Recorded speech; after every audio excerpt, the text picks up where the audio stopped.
Yes. Okay, Gary Cotterill, do you want to start from Sky, please? Yes, hello. Thank you very much indeed. Thank you for your time.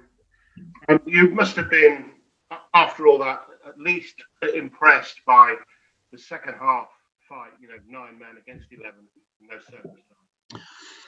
Yes, I just have compliments for the players who were on the pitch in the second half, because once you are down and down to also to 8 field players, our plan for the second half was to stay unbelievably solid, to stay united, to stay spirited, to defend all the crosses, all the long balls, all the set pieces, to stay anyhow in the game, and then to take more risks, perhaps in the last 5 or 10 minutes, in order to be there with a lucky punch. And the lads on the pitch were then brilliant in the second half. They showed an unbelievable spirited performance in a difficult situation.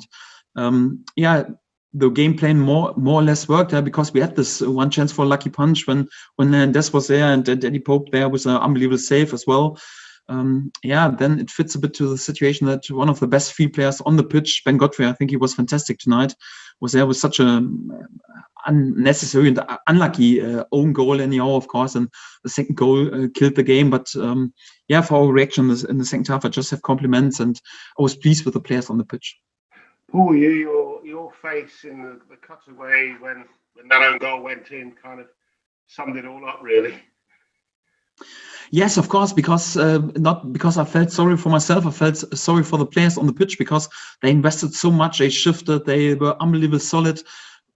Till this moment, we didn't allow them to have any chances, to be honest. And it's more like in last minutes, we want to, of course, to take more risk, to substitute perhaps even offense, although we just had 8 field players on the pitch and create this one chance for this, for a lucky punch out of a set piece, out of a wide area free kick, out of a counter attack. And like I said before, so the lads did nothing wrong in the second half, and Hernandez had this great chance, great spirited performance.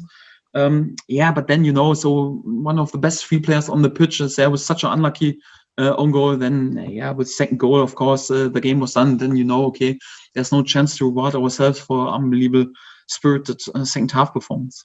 And that, I guess, is when you miss the home crowd most of all. The final game in the Premier League for now, and then that kind of fight in the second half. The crowd would have been so important, wouldn't it?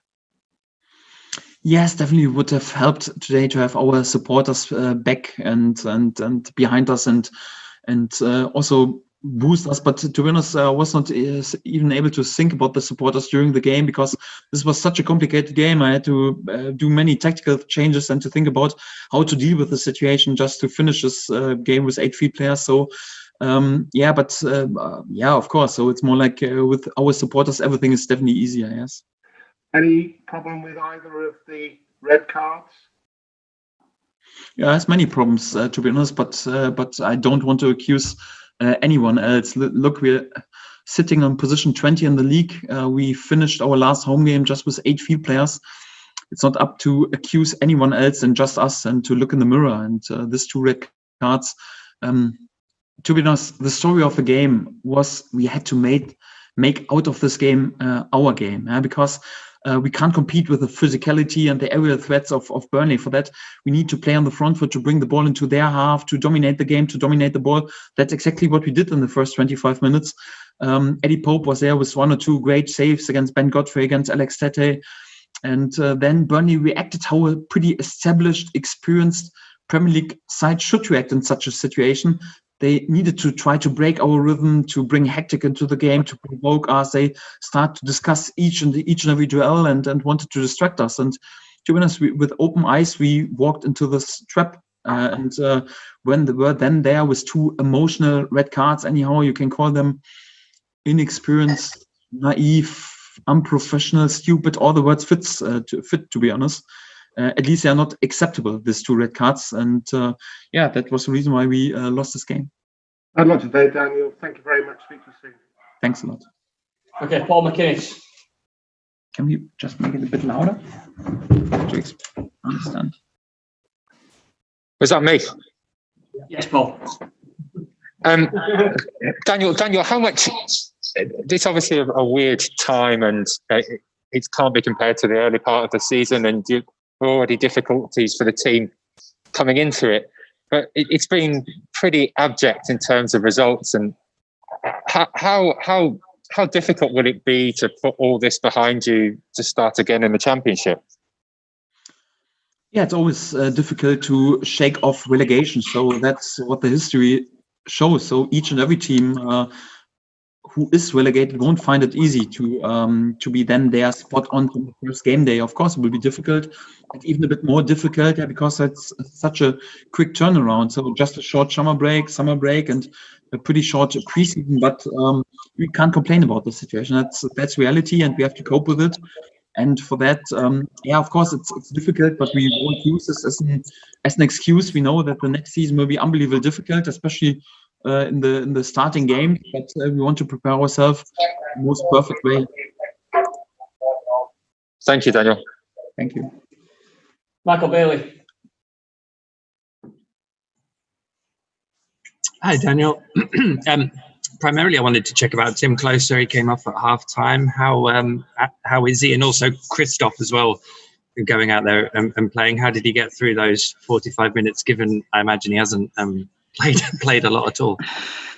Yes, it was another difficult topic. So Tim Closer had hamstring problems. He felt his hamstring was tight and couldn't go on, and was a difficult decision. Because actually Christoph was not prepared for 45 minutes. He was out more or less since, let's be honest, more or less since 12 months, and had just one really full team training session with us. So I want him just to be there for the mood and perhaps for the last 2 or 3 minutes. But when Tim went off, it's more like we got the feeling, okay, in the second half there will be many crosses, many set piece, wide area free kicks. It's more like we need a good header for the second half, and it was a bit risky to bring him in. But one of the positives of this game today was that he was there with a, I think, top class performance for this situation. And he showed, even although he was not preferred, how much we missed him in the last, let's be honest, 12 months.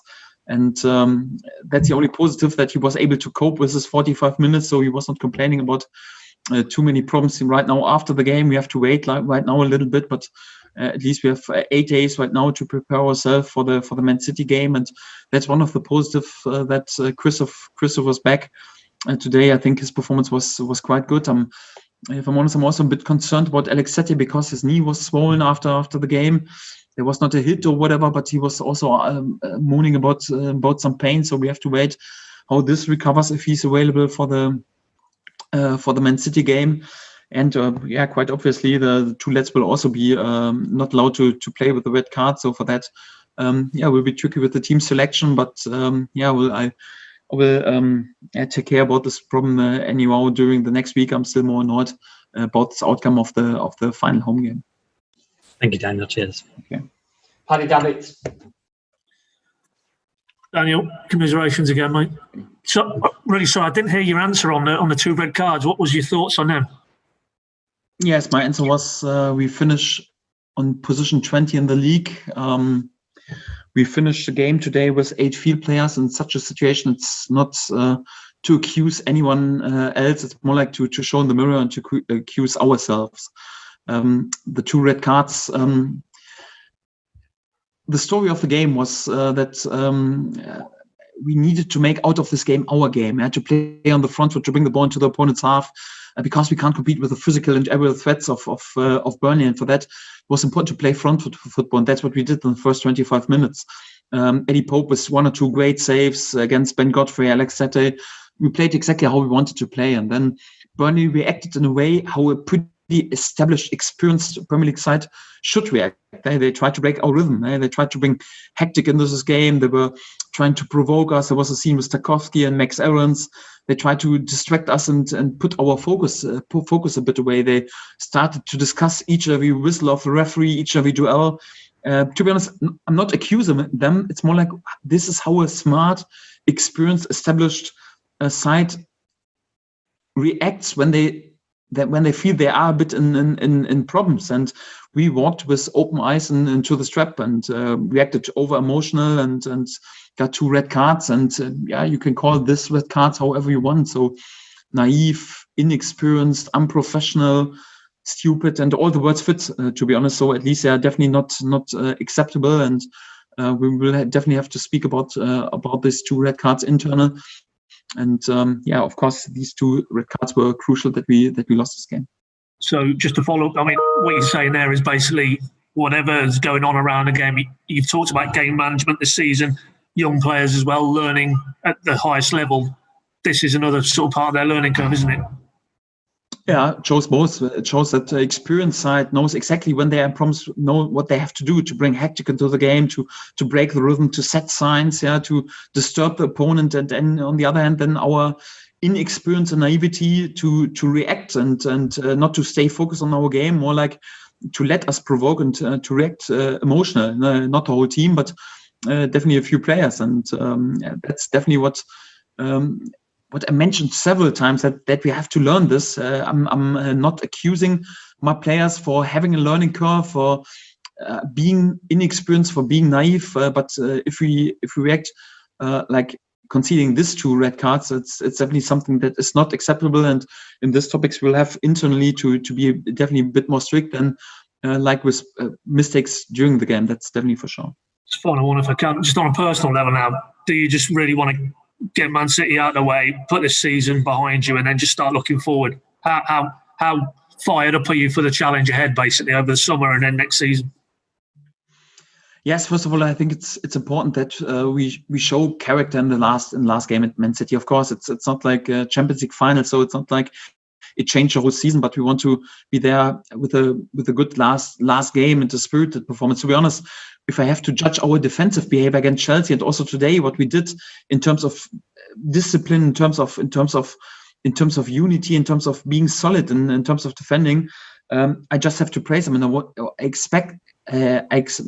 I want my players to show this exactly also in the last game against Man City, to get also the best result that we can get out of this game. But then, of course, the focus is a lot then already on the next season, because it will be a difficult season without any doubt. But it's also like, out of the last games, you can also learn a lot about your team and about the players, and this is what we take also into the next season. Thanks, Daniel. Cheers. And finally, Isabel Barker. Hi, Daniel. Thanks for your time. I was wondering what you kind of said to the lads at half-time, considering the reaction was so good, so solid after half-time, and obviously you went down to 8 outfield players. So how did you keep their heads up? Yeah, first of all, of course, the players were furious with the 2 red cards anyhow, and they were pretty on fire. It was important to calm them a bit down at halftime and say, listen, we can't change and influence what has happened in the first half. Right now, we have to concentrate on to deal with the situation. And it's more like we spoke about a few tactical things, also about a few soft skills, and in terms of mentally prepared, being prepared for just defending and waiting, unbelievable patient for this one moment, in order to stick together, to wait for the moment when we can be there with lucky punch to equalize this game. And I have many compliments how we dealt with this situation. And for that, I'm proud of the reaction in the second half with the players who were on the pitch, because in the first half at halftime I was also on fire anyhow. The inner flame was also burning and could throw some things to the room, but it wouldn't have helped. So it was important to calm them down and also to speak about this tactical and also mental necessities for the second half. Thank you, Daniel. Cheers. Thanks a lot. Thanks, Isabel. Thank you, everyone. Thank you very much. Recording available and share after this press conference. But thank you and goodbye. Bye.